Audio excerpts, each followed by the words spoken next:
చిత్రంలో అన్ని మసాలాలు దట్టించిన హరిశంకర్ తన హీరోయిన్ పూజా హెగ్డేతో బికినీ కూడా వేయించారు. అయితే ఆ సీన్ని సెన్సార్ బోర్డు బ్లర్ చేసేసింది. పూజ నీళ్లలోంచి బయటికి రాగానే థైస్ కనిపించకుండా బ్లర్ చేసేయడం వల్ల ఆ సీన్ ఎఫెక్ట్ పోయింది. అయితే ఆ తర్వాత కూడా పలు చిత్రాల్లో బికినీ సీన్లు కనిపిస్తున్నప్పటికీ వాటిని ఇలా బ్లర్ చేయకపోవడం విశేషం. పటేల్ సర్లో గానీ, తాజాగా గౌతమ్ నందలో కానీ బ్లర్ చేయలేదు. గౌతమ్ నందలో అయితే క్యాథరిన్ బికినీ వేసుకుని నీళ్లలోంచి బయటికి వచ్చే షాట్ని 2 సార్లు రిపీట్ చేశారు.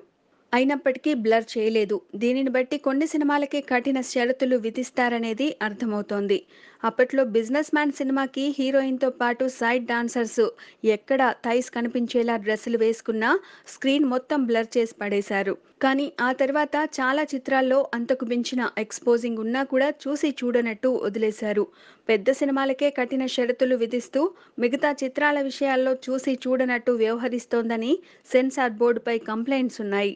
ఈ ఎగ్జాంపుల్స్ చూస్తుంటే వారి ఆరోపణలు నిజమేననిపిస్తోంది. అందరికీ సమన్యాయం అంటూ పారదర్శకత చూపించకపోతే ఇలాంటి ఆరోపణలు సహజం మరి. Please subscribe.